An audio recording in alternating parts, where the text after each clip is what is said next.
एक आहे आलिया जी ब्लाइंड आहे, एक आहे जैन मॉन्क मैत्रेय ज्याला लिव्हर सिरोसिस झालाय, आणि एक आहे नवीन ज्याचं नुकतंच किडनी ट्रान्सप्लांट झालंय. आणि या तिघांची स्टोरी म्हणजेच शिप ऑफ थिसियस.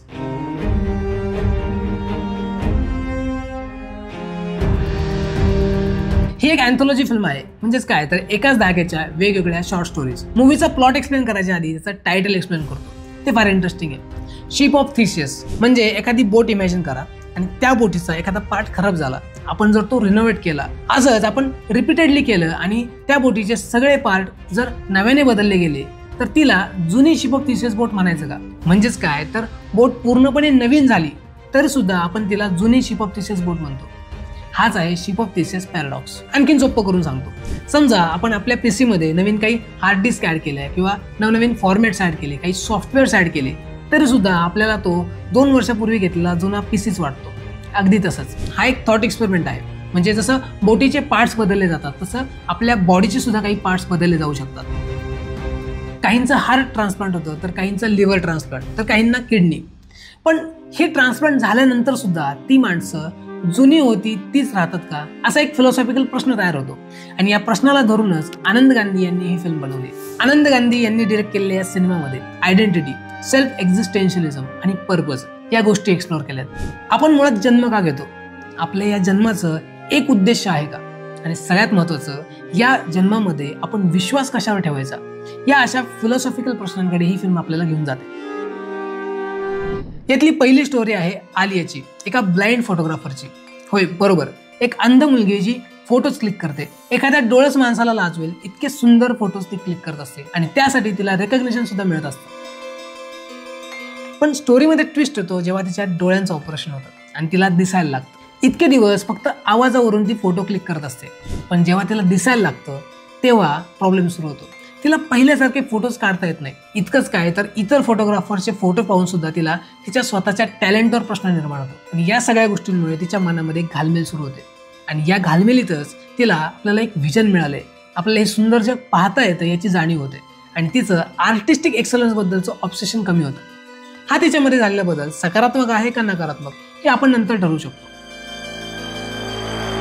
दुसरी स्टोरी आहे जैन मॉन्क मैत्रेयची. मैत्रेय हा प्राण्यांवर होणाऱ्या हिंसा आणि अत्याचाराच्या विरोधात एका फार्मास्युटिकल कंपनीवर कोर्टमध्ये केस लढत असतो. सोबतच तो मेडिसिन या गोष्टीच्या सुद्धा खूप विरोधात असतो, कारण मेडिसिन तयार करण्यासाठी सुद्धा प्राण्यांवर हिंसा होत असते. त्याचा एका गोष्टीवर ठाम विश्वास असतो, हिंसा आणि अत्याचार होऊ नयेत. आपण घेत असलेल्या छोट्या छोट्या ऍक्शनचा सुद्धा त्या पूर्ण विश्वामध्ये कुठे ना कुठे त्याचा परिणाम होत असतो. त्यामुळे आपण योग्य निर्णय घेतले पाहिजे जे इव्हेंच्युअली सगळ्यांसाठीच फायद्याचे ठरतील. पण मैत्रेयच्या स्टोरीमध्ये ट्विस्ट होतो जेव्हा त्याला लिव्हर सिरोसिसचा आजार होतो आणि डॉक्टर त्याला लिव्हर ट्रान्सप्लांट करायला सांगतात. इतकंच नाही तर डॉक्टर त्याला हेही सांगतात की ट्रान्सप्लांट नंतर जर तुला एक सुदृढ आयुष्य जगायचं असेल तर तुला त्या सगळ्या गोळ्या घ्याव्या लागतील ज्या गोळ्या प्राण्यांवर एक्सपेरिमेंट करून तयार केल्यात. इथे त्याचा एक सायकोलॉजिकल डिलेमा तयार होतो. तिसरी स्टोरी आहे स्टॉक ब्रोकर नवीनची.